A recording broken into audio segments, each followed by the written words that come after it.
Well, this isn't a good look. We've got the founder of Microsoft, Bill Gates, telling the current CEO of Microsoft, Satya Nadella, that he was wasting $1 billion on AI, that he was burning money chasing after OpenAI. And now we're kind of seeing, I think Bill Gates might have actually been right, even though he's come around on AI himself, because this company is chasing AI to the detriment of literally everything else it does.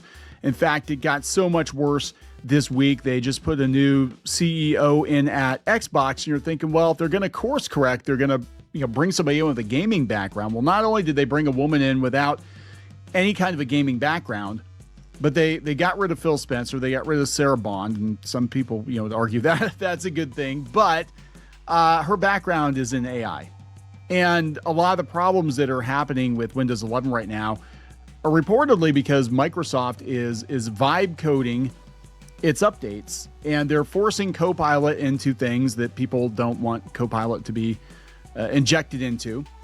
And it's just turning into a huge mess, right? But this guy is just doubling and tripling down on chasing AI.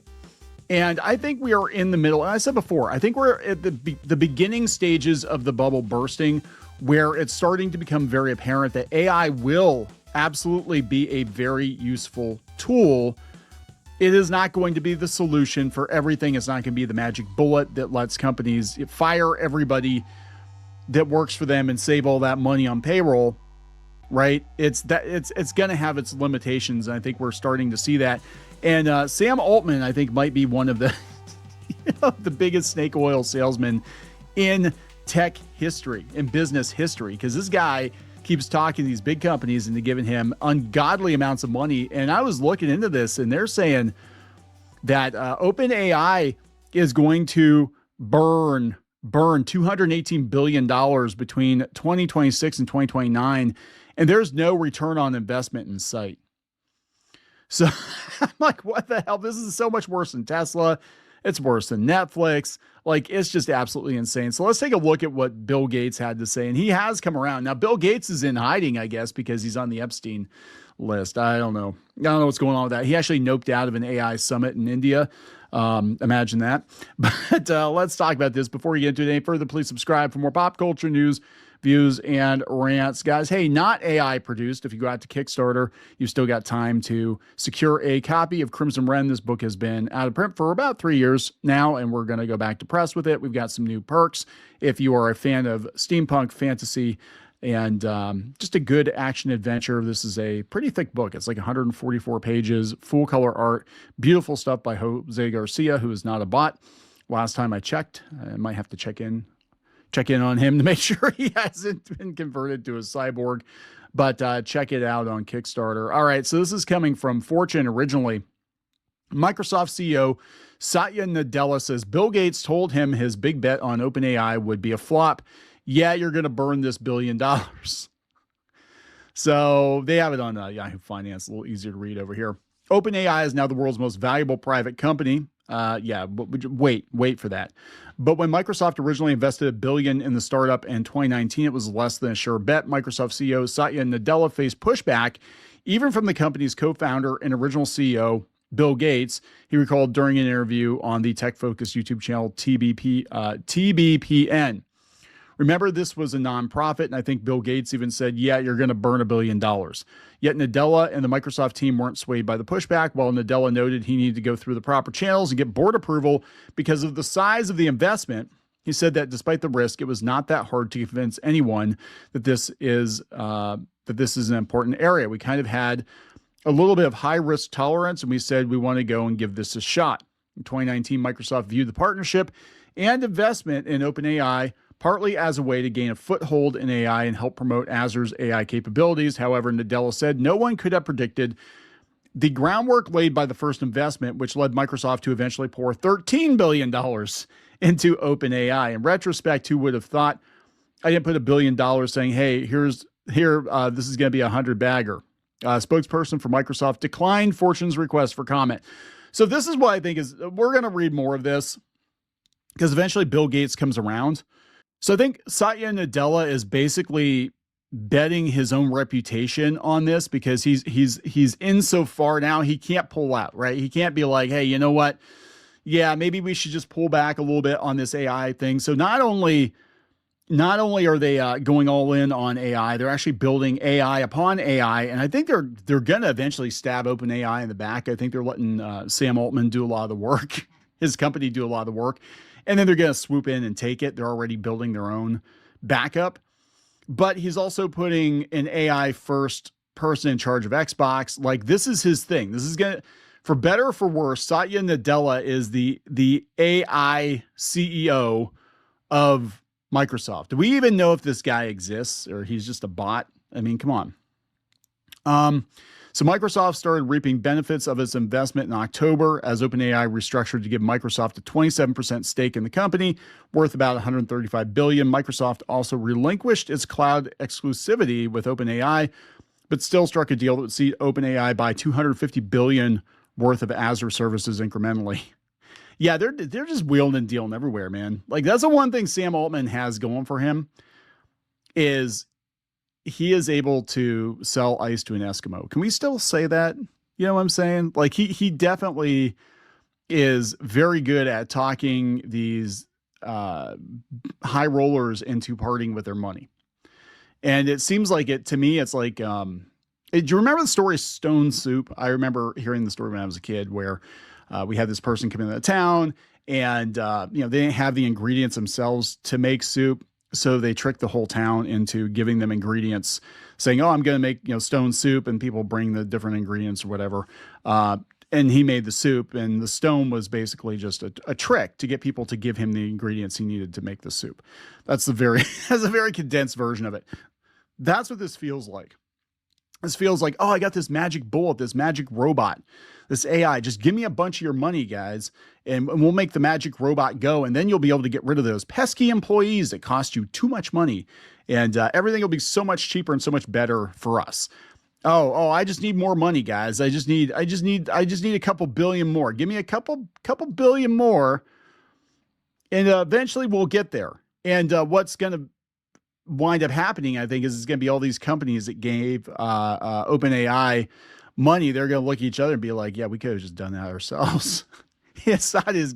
And honestly, Chat GPT, I'm going to be real with you. It is the worst model out there. It is not good. And for all the money they're throwing at it, I'm like, you would think it would be a lot better than it is, but it's just not good. It doesn't do any fact checking. It just makes shit up. You know what I'm saying? So it's crazy. Yeah, so fast forward to January, Microsoft reports that OpenAI lifted its net income to the tune of $7.6 billion. OpenAI will reportedly pay 20% of its revenue through 2032 to its big tech backer under a reworked deal that also gives the AI company more flexibility on where it sources its computing power, foundational processing power behind AI, including from companies other than Microsoft. So that's really interesting, isn't it? They're all going to double cross each other. And that is, I think, going to lead to the AI bubble burst more than anything. We're already seeing NVIDIA doing some shit. And I think these companies are all going to backstab each other. I think they are. And then what are they going to have to show for it? Oh, okay, well, we got kind of close to the singularity, but not quite. It's not even in the ballpark.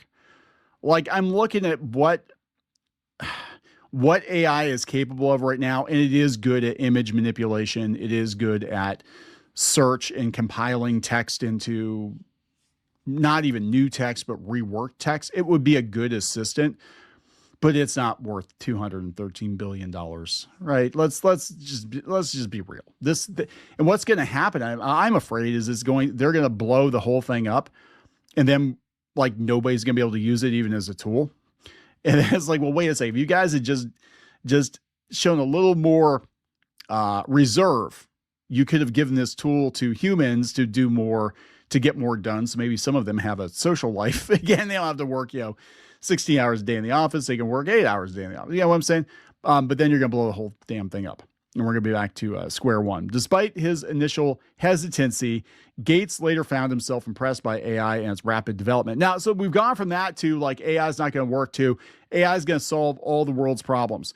In an appearance on The Tonight Show last year, Microsoft co-founder told Jimmy Fallon that thanks to the rise of AI, eventually humans won't be needed for most things. Yeah, nobody wants to hear that. There will be some things we reserve for ourselves, he said, but in terms of making things and moving things and growing food, over time, those will be basically solved problems. Well, why would the robots, if they're that capable, want to share? Wouldn't the humans be a waste of space? It's like, well, we're doing everything anyway. I'm just saying. So look, this is just, yeah, it's look, the cart's getting away from the horse here. I think it is definitely, I think AI is a useful tool, but I think these companies are all going to blow themselves up. I think they are. Microsoft is running headfirst in the wood chipper. And I think Bill Gates' initial hesitation as a guy who was in charge of the company for decades, I think his initial hesitation was probably correct, because now we're seeing what happens when Microsoft is using the AI to write its code. We're getting these disastrous updates. It's actually harming the reputation of Windows, which is supposed to be their flagship product. But as far as Microsoft is concerned, their flagship product is Copilot. Nobody fucking wants it. Is the Arch Deluxe of, I like the Arch Deluxe, but it's the Arch Deluxe of Microsoft. Nobody wants it, right? No, they're taking it. They're finding ways to uninstall it from their computer, but they want to inject it into everything. So good luck with all that. I don't know. I just think it's funny that Bill Gates was even like, yeah, I'm not so sure about this, but let's take a look at, again, OpenAI. This is coming from Sherwood News. OpenAI's planned cash burn was unlike anything we'd ever seen, and now they're doubling it. It said many of the world's most successful tech startups burned cash for years before they got out of the red, lighting tens of millions of dollars or even a few billion in the most extreme cases. Uber, Tesla, and Netflix on fire every year became the norm as growth-obsessed disruptors invested in software, hardware, branding, and content. But as we noted last year, the sheer scale of OpenAI's cash burn plans have been unlike anything we've ever seen. And thanks to some great new reporting from The Information last week, we know that the company's cash burn forecasts are actually even more insane than we thought. Per the new figures reported, OpenAI expects to burn through $218 billion between 2026 and 2029, about $111 billion more than the company's internal projections from just 2 quarters ago. I don't want to hear anybody going after like just Elon Musk as an individual and being like, why don't you give all your wealth away to feed the homeless? And I'm saying, when you have a company that's burning $218 billion to maybe possibly get there, that $218 billion is 23 times what Tesla burnt in its cash incinerating phase from 2007 to 2018. And I would argue, as far as XAI is concerned, I think XAI is superior to ChatGPT. It still has its flaws, but I think it's superior to ChatGPT, and they're spending a ridiculous amount of money. It's just, that's the brand, right? It's the Scotch tape of AI. In all fairness to OpenAI, ChatGPT is probably still the fastest growing standalone product of all time. And if the company hits its revenue goal, it certainly won't be the cash burn of previous years that has people talking. No, their people are saying they're probably going to be broke within the next 2 years unless a miracle happens. I think they're secretly hoping for the singularity, or the robots can just print more money like magic. There we go. Yeah. I don't know what the end game is. I think the end game for Altman is to build this thing, have some sucker like Microsoft come along and bet the farm on it, take it off his hands, and then he just nopes out. He sets up shop in Belize or something for the rest of his life, and he never has to worry about it again. And it's all Microsoft's problem. I think they're going to destroy themselves potentially in the process. That's my opinion.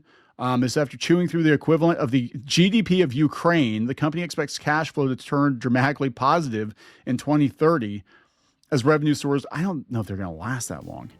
As revenue soars to $280 billion in 2030, thanks to consumer chat GPT subscriptions, as well as a plethora of new revenue streams, including API access, dedicated agentic enterprise subscriptions, advertising, AI-powered hardware, smart speakers, smart lamps. Good luck with that. I don't think that's realistic. I don't think that's realistic at all. I think that this is, again, a dog and pony show. I think they're just trying to dump it. A lot of people are making comparisons, OpenAI to WeWork. Like that was, everybody was like, oh, shared workspace. It's like printing money. AI, it's like printing money. Yeah, well, you have to weigh the cost, right? Like how much does this shit cost to predict, and what are the results like? Is it cheaper to just hire people than to have all these, compute power, to have this compute power all over the place? And I don't know. Is this why we're getting aliens? Like, hey guys, we just like destroyed the economy. Oh, look, aliens. We don't have to worry about it. Here come the aliens. They're going to show us how to grow food on Mars. I don't know. Anyway, I'm going to wrap it up, guys. There you go. Please subscribe. We'll talk later.